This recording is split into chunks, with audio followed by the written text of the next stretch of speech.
The sound of royal footsteps echoed through Buckingham Palace that morning, but no one spoke. Every corridor felt colder, as if history itself was holding its breath. Catherine arrived expecting honor, a moment long promised a symbolic recognition of her devotion, her grace, her years of service to both the crown and the people.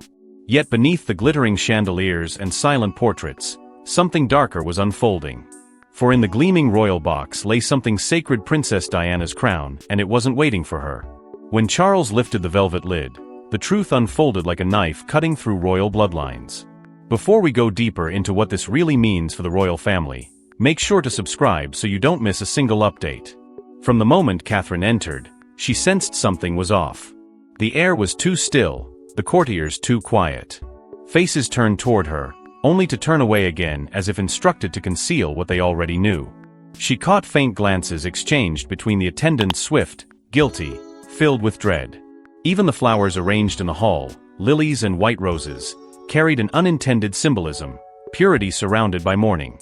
Catherine's heartbeat echoed louder with every step, every passing second bringing her closer to a revelation she couldn't yet name. Charles stood near the table, his posture rigid, his expression unreadable.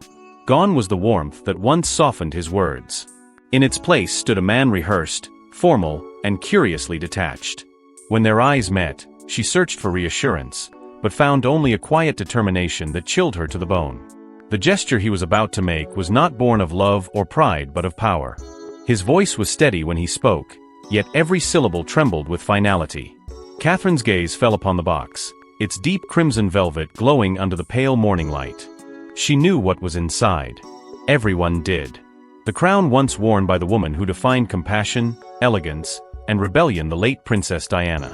It had been sealed away for decades, too sacred, too painful to display. And yet, here it was again, resurrected not to honor the past but to rewrite it. For as Charles removed the lid and the diamonds caught the light, he did not turn toward Catherine. He turned to Anne. The silence that followed was deafening. The courtiers didn't move. Even the ticking of the clock seemed to halt. Catherine's breath caught in her throat as she watched her husband's father, her king, extend the symbol of Diana's memory toward his sister.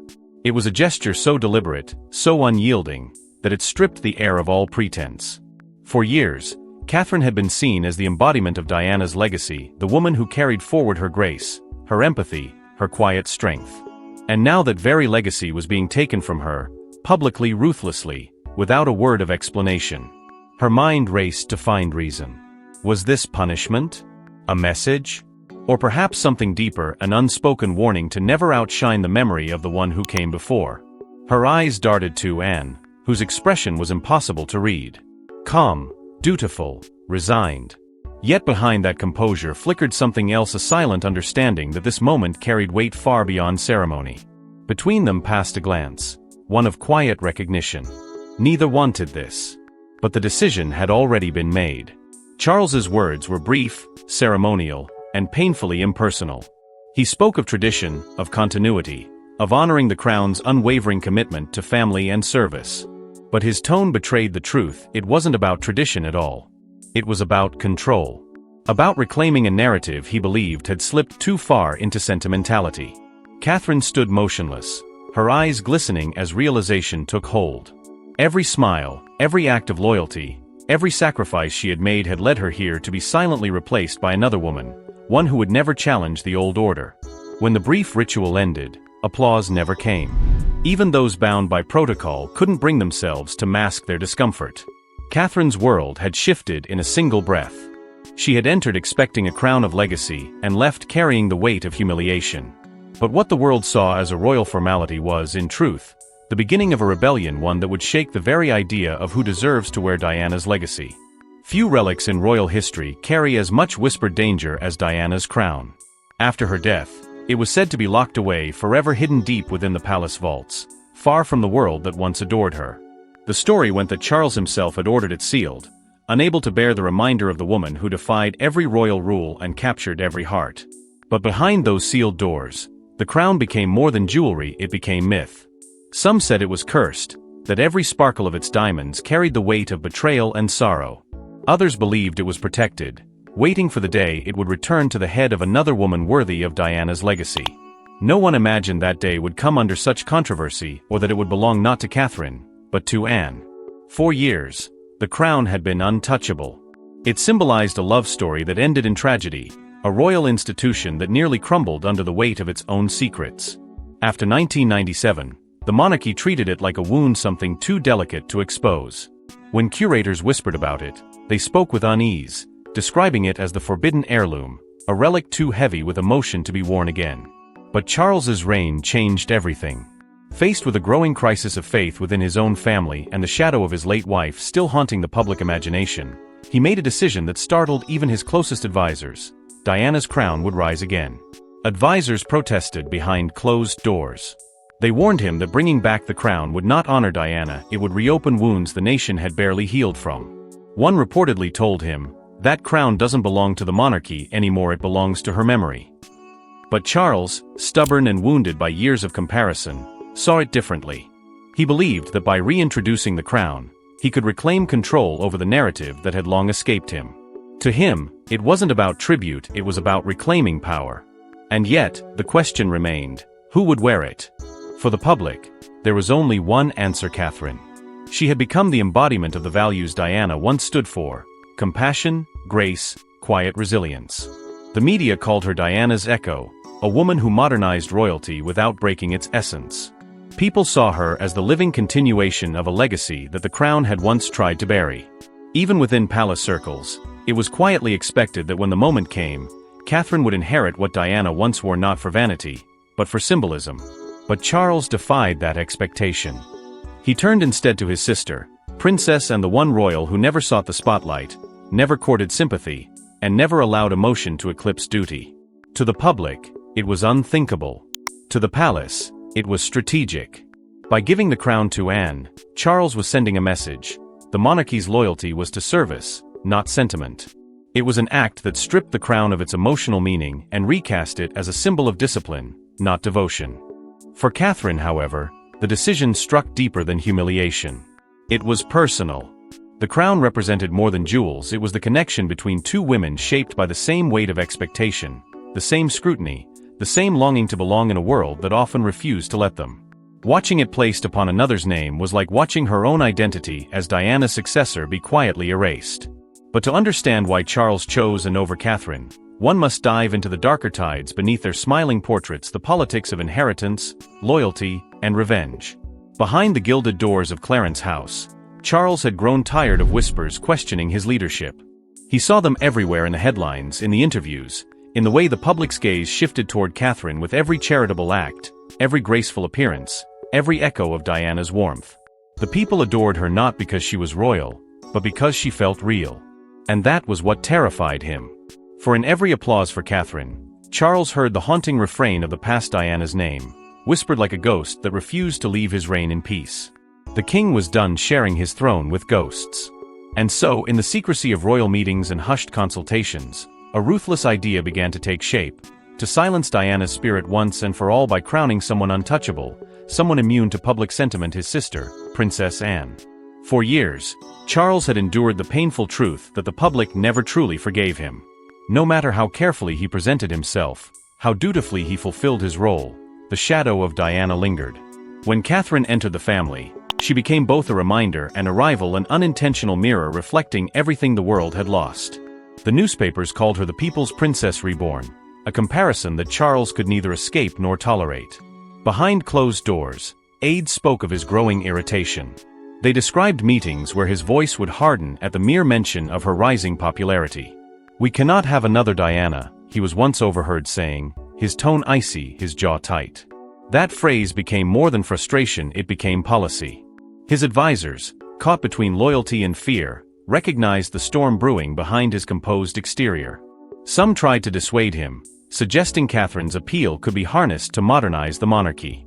But Charles, long trained to view emotion as weakness, saw her empathy not as strength but as threat. The monarchy, in his eyes, was not built on affection, it was built on obedience. He had spent a lifetime waiting for the crown, and now that it rested upon his head, he would not let sentiment rule it. To him, Catherine's warmth blurred the lines of royal hierarchy, while Anne's stoic duty preserved it, and had always been his fortress, loyal, unyielding, and above public charm. Unlike Catherine, she was immune to adoration, unshaken by the press, and fiercely devoted to the code of silence that kept royal scandals buried. In Charles's mind, she represented control, the one virtue he believed the monarchy had lost in the decades since Diana's rebellion. And so, his decision was made not from affection, but from calculation. By placing Diana's crown on Anne's head, he sought to remind the world that the throne belonged to duty, not emotion. It was his statement to the world that the age of sentiment was over, and the age of authority had begun. But the move came with consequences he did not foresee. Within the royal walls, it reignited silent rivalries long buried under politeness. Advisors whispered about William's unease, about how Catherine's quiet grace was beginning to outshine the king's stern command. Even courtiers who had once supported Charles began to question his judgment, sensing that he was not restoring order but inviting chaos.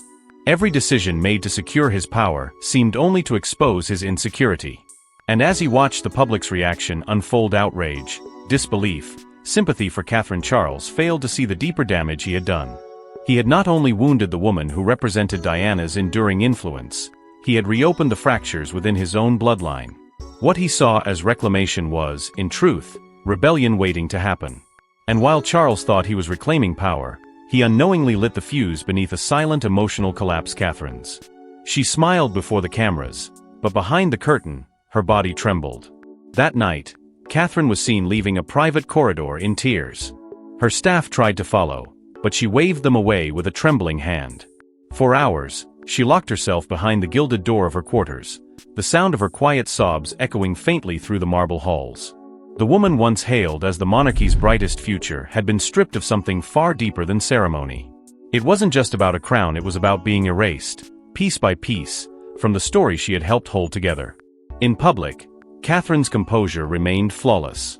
She smiled, nodded, and performed her duties with the same grace that once drew admiration from millions. But those close to her saw the shift. She stopped attending informal palace gatherings. She missed briefings. The warmth in her tone grew faint, her once bright laughter replaced by a quiet distance that unsettled even the most hardened courtiers. For years, Catherine had carried the burden of comparison: Diana's elegance, Diana's compassion, Diana's humanity. Yet now, in a single act, that inheritance had been torn from her and handed to someone else. The symbolism was brutal. It wasn't merely about and wearing the crown, it was about Charles declaring, silently but decisively, that Diana's spirit would no longer belong to Catherine. Inside those walls, whispers began to spread. Staff members spoke in hushed tones about her late-night walks through the gardens, about the untouched meals left outside her door. Some said she had grown pale, withdrawn, her once calm demeanor replaced by a haunting quiet. To the public, she was still the picture of poise, but behind those palace curtains, she was a woman unraveling under the weight of betrayal she could never publicly acknowledge. Aides who had served her for years described the heartbreak of watching her struggle to smile through her duties while privately breaking apart. William saw it too. He tried to intervene, to reason with his father, to remind him of what this act had done not to the monarchy, but to his wife's spirit. But Charles was unmoved. He spoke not as a father, nor as a king with empathy, but as a ruler guarding his own power. "The crown serves the institution, not sentiment," he said coldly. The words struck William like ice. He realized in that moment that his father was no longer fighting for the family's unity, he was fighting for dominance. And in that battle, Catherine's heart was collateral damage. For Catherine, the humiliation was a wound that went far beyond royal protocol. To be denied Diana's crown was to be denied recognition as the woman who carried her light forward. She had lived years under that expectation, every dress, every gesture, every act of kindness compared to the late Princess of Wales. To lose that connection now felt like a deliberate attempt to erase her from history's emotional lineage. It was more than betrayal, it was exile in silence. Yet amid her grief, something fierce began to form. Pain, when unspoken, often becomes resolve. Catherine began to understand that her dignity did not depend on a crown or the approval of the king. It depended on endurance, on quiet strength that could not be taken, no matter how cruelly the throne shifted. And though her eyes were red from tears that night, there was a new steadiness in them, a silent vow that she would rise again not through defiance, but through grace. But while Catherine mourned in silence, one woman stood unwavering, princess, and, now burdened with a crown she never asked for. And never sought crowns, only duty. For decades, She had stood in the background steadfast, reliable, and unyielding. She had watched her brothers falter, her parents age, and her family fracture under the weight of public expectation. Duty had been her anchor, her purpose, her only constant. Yet now, fate and her brother's guilt had placed her at the center of a storm she never wanted to command. When Charles handed her Diana's crown, the world saw only an act of honor, a symbolic nod to the monarchy's most disciplined figure. The headlines praised him for rewarding integrity over glamour, duty over emotion. But behind in stoic silence, a deeper conflict brewed, one that threatened to unravel everything she stood for. From the outside, it looked like loyalty rewarded. And the sister who never faltered, the royal who never demanded recognition, was finally being acknowledged. The public narrative was crafted with precision. The king was reaffirming the monarchy's values. Integrity above popularity, the statement read, echoing through newspapers and broadcasts across the world. It was Charles's message not just to the nation, but to his own blood, to Catherine most of all. It was a declaration that love, charm, and compassion would never outrank obedience. The palace hoped this gesture would restore order, but it only deepened the cracks already forming beneath the royal surface. For Anne, the crown was not a prize. It was a burden wrapped in velvet. The moment it was placed before her, a chill ran through her, not of triumph, but of memory. She remembered the woman who had once worn it, the sister-in-law who brought light and chaos in equal measure. Diana had represented everything and was not, emotional, adored, unpredictable.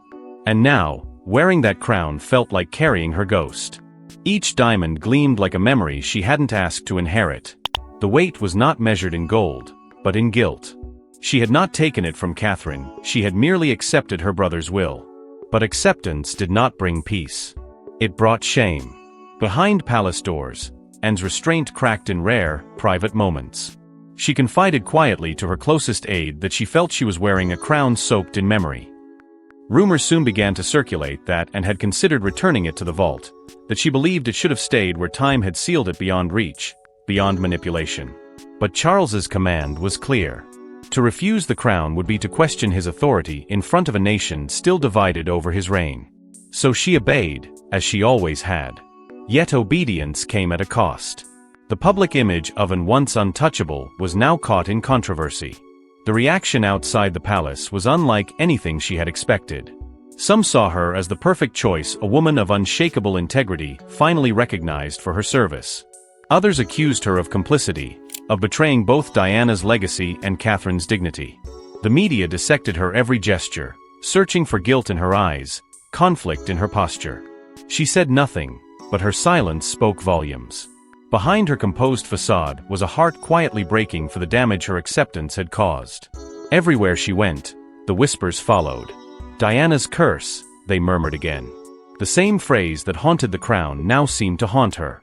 Superstition or not, the crown's dark energy seemed to pull everyone it touched into turmoil. Anne had believed herself immune to scandal, untouchable by emotion, but even she could not deny the unease that came with it. Nights grew longer, her sleep restless, her conscience heavy. She had spent a lifetime serving the crown, but now she wondered if she had become its prisoner. Yet before she could act, before she could right the wrongs done in her name, the storm Catherine had tried so hard to contain began to spill into the open through whispers, through photographs, and through one confrontation the palace never saw coming. It happened after dusk, behind the palace's gilded gates. No cameras, no witnesses, only echoing footsteps and the heavy silence that seemed to stretch across the walls like a held breath. Catherine had waited for days, her emotions buried under the weight of composure. But that night, the facade cracked. She moved through the corridors with quiet purpose, not as a princess bound by etiquette, but as a woman determined to confront the truth that had been stolen from her. Inside the private gallery, where the ghosts of the past seemed to linger in polished frames, and stood motionless, the two women faced each other beneath the unblinking gaze of Diana's portrait. And for a long moment, neither spoke. Catherine's voice trembled first, but not with weakness, with fury. "That was never yours to take," she said, the words cutting through the still air. It was not an accusation born of jealousy, but of justice. Every syllable carried the pain of humiliation, of betrayal disguised as tradition. She had been silent too long, silenced by protocol, silenced by loyalty. Now, the flood she had contained finally broke. The crown that once symbolized love and rebellion had been placed on another's name, and she could no longer pretend it didn't matter. And did not flinch. Her face remained composed, her tone calm but weary. "I didn't take it," she said softly. "He gave it." The words hung heavy between them. They weren't defensive, they were resigned. In them, Catherine heard not defiance, but truth. Charles had chosen her as a pawn in his private war against sentiment, and Anne, ever the dutiful soldier, had obeyed. It wasn't malice that placed the crown upon her head, it was duty. And yet, the wound it left was no less deep. The silence between them grew unbearable. The only sound was the faint hum of the room, the ticking of time, the faint whisper of memory. Above them, Diana's portrait seemed to watch over the confrontation, her painted eyes filled with the same serenity that once concealed her own pain. For a moment, both women felt the weight of her presence, the woman whose spirit had bound and divided them in equal measure. Catherine's anger faltered, replaced by something far more devastating: understanding. She saw in and not an enemy, but another victim. A woman bound by loyalty, carrying a crown she never wanted, living a life chosen for her rather than by her. And Anne, looking at Catherine's tear-brimmed eyes, saw the grief of someone who had carried the hopes of a generation, only to have them crushed by the same institution that demanded her grace. There was no triumph in either of them, only exhaustion.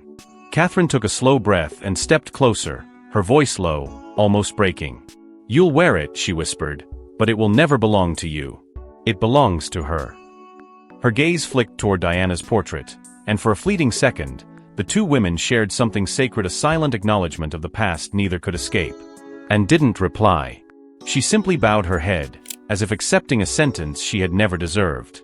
Before turning to leave, Catherine leaned closer and whispered something that no one but and ever heard. Those words would never be recorded, never repeated, but they carried the weight of both farewell and promise. Then she walked away, her footsteps fading into the endless corridors, leaving behind not rage, but resolve. The palace denied everything, but the world had already sensed the fracture. And what followed was more than scandal, it was the beginning of a reckoning. Within hours, headlines exploded across the world. "Diana's crown sparks royal rift," screamed one tabloid, while another declared, "History repeats itself, the people's princess betrayed again." Cameras swarmed outside palace gates, reporters dissected every frame of Princess Anne's appearance, and online forums erupted into chaos. The internet had found its new obsession and its new villain. In the span of a single night, the monarchy's carefully controlled silence shattered under the weight of public outrage. The story was no longer about tradition or symbolism. It had become a global reckoning, an echo of the same storm that once tore the royal family apart. #Justice for Catherine began trending within hours. Millions rallied behind her, without a single word from her lips. Catherine's silence became her loudest statement, a haunting contrast to the frenzy consuming the media. Commentators speculated endlessly. Was she refusing to appear out of protest? Was the crown rejection a private betrayal disguised as ceremony? Each theory grew darker, each headline more dramatic. Footage of her tear-streaked departure resurfaced online, played on repeat until it became a modern myth, the wronged princess once again sacrificed to protect the institution. Meanwhile, Anne's unflinching calm, once admired as strength, became the center of public resentment. Her stoic expression during appearances was interpreted as arrogance, even cruelty. Commentators dissected her every movement, contrasting her quiet composure with Diana's warmth and Catherine's empathy. Photos of and wearing the crown were splashed beside images of Diana in her prime, the captions mercilessly poetic. One wore it with love, the other with duty. The monarchy's message of unity had backfired spectacularly. What Charles envisioned as a restoration of royal dignity had ignited a cultural revolt instead. Inside the palace, panic spread like wildfire. Advisors scrambled to control the narrative, drafting statements that were rewritten and rejected in frantic cycles. They urged the king to address the nation, to clarify, to humanize the decision. But Charles refused. He saw the outrage as hysteria, insisting the storm would burn itself out. Yet with every passing hour, his silence only deepened suspicion. Leaks began pouring from anonymous sources, details of tense family conversations, whispers of Catherine's breakdown, even claims of a silent power struggle within palace walls. The monarchy was bleeding credibility, and the press could smell it. Protests erupted outside royal residences across the UK. Crowds held signs bearing Diana's image beside Catherine's, chanting for transparency, for justice, for honesty. "We've seen this before," one commentator said gravely on air. The public won't forgive the monarchy for wounding another woman the way it did Diana. What had started as a symbolic act was now being dissected as a betrayal of history, a proof that time had not changed the crown's cold heart. Every platform, every outlet, every voice seemed united in one belief: Catherine was the rightful inheritor of Diana's spirit. She had carried the compassion, the grace, and the authenticity the people longed for.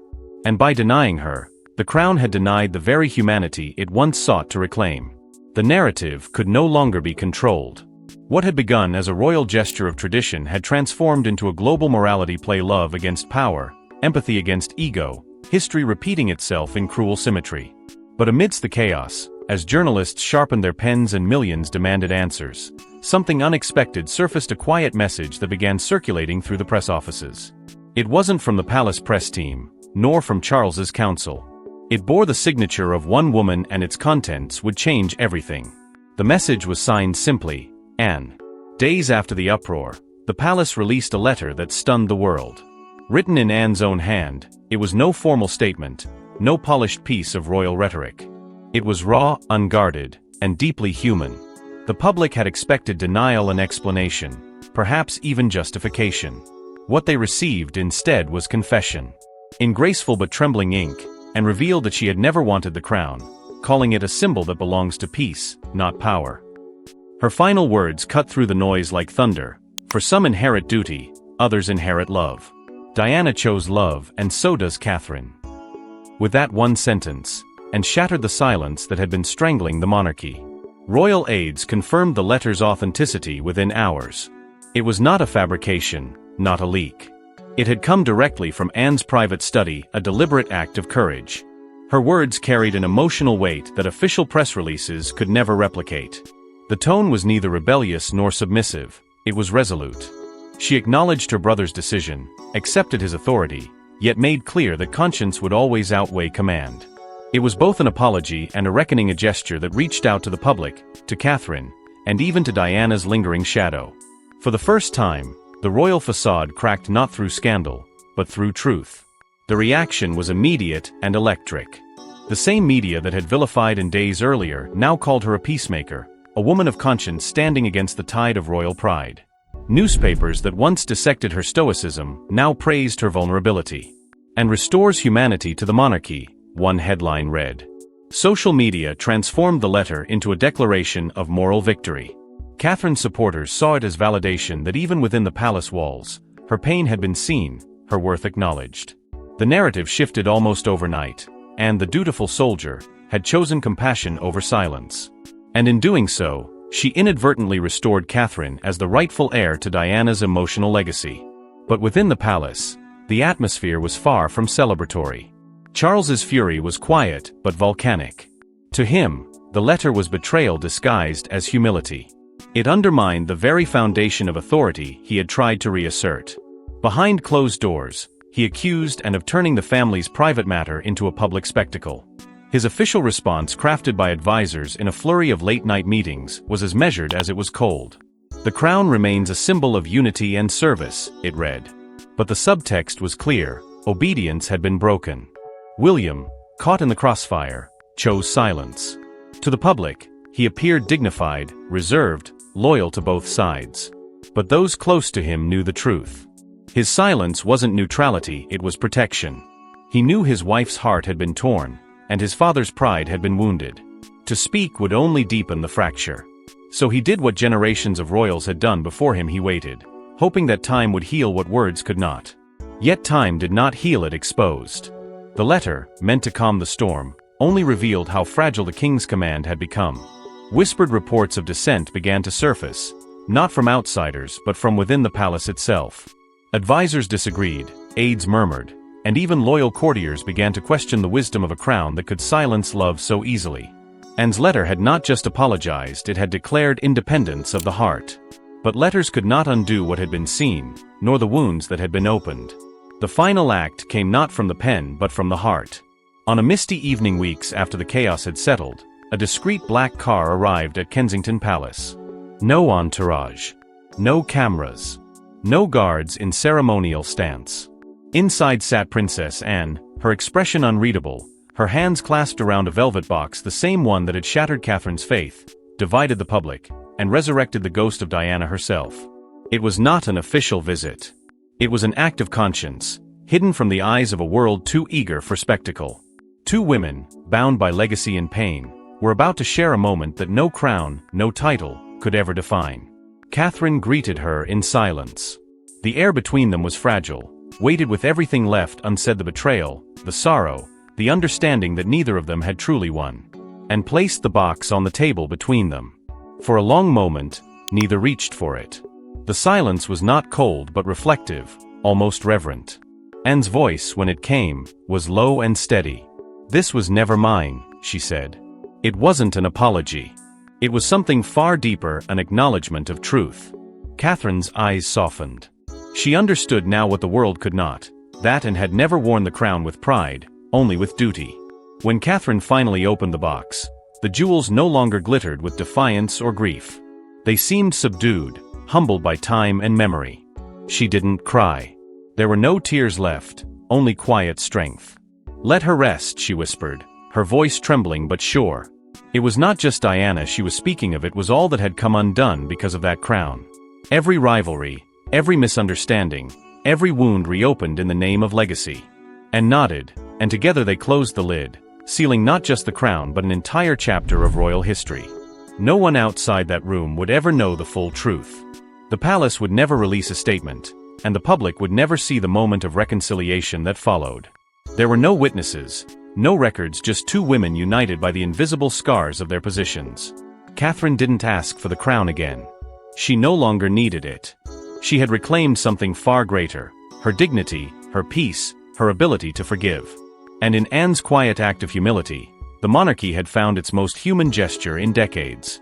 The crown was returned to the vault that night, locked behind steel and secrecy, where it had once slept after Diana's passing. But something about it felt different now, not cursed, not sacred, but balanced. It had been both weapon and wound, burden and bond. And though it now rested in silence, its story was far from over. For legacies like Diana's do not end, they evolve, waiting patiently for the next chapter to begin. Whispers began to spread among palace staff in the weeks that followed. Rumors that the crown had been seen again, polished, prepared, perhaps even reserved for a future moment. Some said it would reappear when the monarchy needed redemption once more, that it would choose its next bearer as it always had, not by bloodline, but by heart. And as the palace lights dimmed that night, a quiet sense of peace settled over London. The legend of Diana's crown lived on, untouchable, eternal, a reminder that even within royalty, love remains the one treasure no crown can buy.